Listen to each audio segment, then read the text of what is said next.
ये सोचते हैं कि ये हमको डराएंगे दबाएंगे, तो हमने अंग्रेज़ों से डरे थे और ना वो अंग्रेज़ों के जो चमचे हैं उनसे हम डरेंगे।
आज का हमारा एहतजाज जो बीजेपी सरकार एक दुश्मनी के भावना से, एक वेंडेटा के भावना से राष्ट्रीय राहुल गांधी जी को और कांग्रेस पार्टी को घेरने के चक्कर में है, इसके खिलाफ में हमारा मानना है कि राष्ट्रीय राहुल गांधी जी जनता के और देश के मूल जो प्रश्न थे वो उठा रहे थे, जिसको दबाने के लिए इस वक्त जो है वो राष्ट्रपति का चुनाव होने जा रहा है और बीजेपी सरकार के पास बहुमत नहीं है।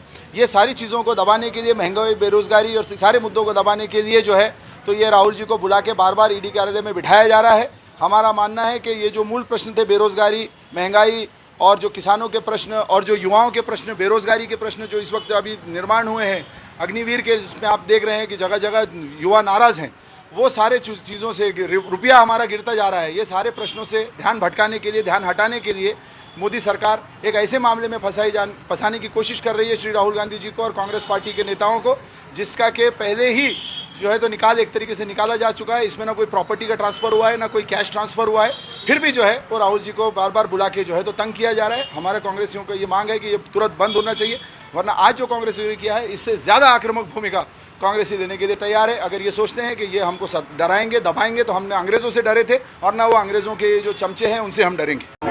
आज जिला कांग्रेस कमेटी की ओर से और शहर कांग्रेस कमेटी की ओर से हमारी नेता आदरणीय सोनिया गांधी और राहुल जी, इनको भारतीय जनता पार्टी की केंद्र की सरकार हमेशा से जो तरीके से हुकुमशाही चला रही है, इख्तियारशाही चला रही है, और जब जब भी कांग्रेस उभर के आती है तब तब उनको एक ईडी की नोटिस भेज देते हैं। जैसा राजस्थान और छत्तीसगढ़ के अंदर जब सरकार आई थी, जब भी उन्होंने नोटिस भेजी थी और आज अभी राजस्थान में एक संकल्प किया, उस टाइम भी और एक नई नोटिस भेज दी है।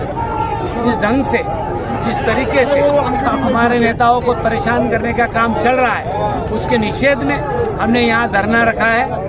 और ये धरना इसीलिए दिया है कि हम लोग ये धरने पे इसलिए एक जगह आए हैं कि यदि ऐसा ही चलते रहा हमको रास्ते पे उतरना पड़ेगा।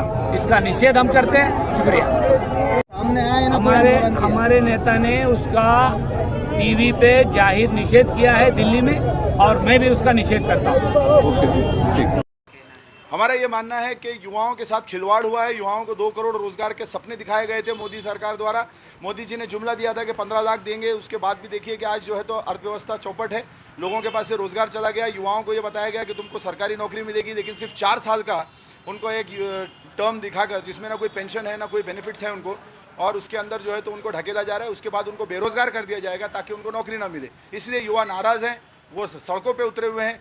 आज जो है एक तरीके से तो अल्पसंख्यकों को टारगेट बनाया जा रहा है, झूठे केसेस में फंसा के उनके प्रॉपर्टीज़ को इल्लीगली गिरा दिया जा रहा है, और युवाओं को इस तरीके से सताया जा रहा है। जब तक ये मोदी सरकार हटेगी नहीं, कांग्रेस का कार्यकर्ता चैन से नहीं बैठेगा। पिछले कुछ दिनों से देखा जा रहा था कि जितने भी प्रदर्शन वो हो रहे थे उसमें हिंसा हो रही थी, और सरकारी प्रॉपर्टी को जो जलाया जा रहा था तो उन लोगों के घरों पर बुलडोजर चलाया जा रहा था। तो क्या अभी ये जो प्रॉपर्टी डैमेज वो की जा रही है, क्या इनके घर पे भी बुलडोजर चलाना चाहिए?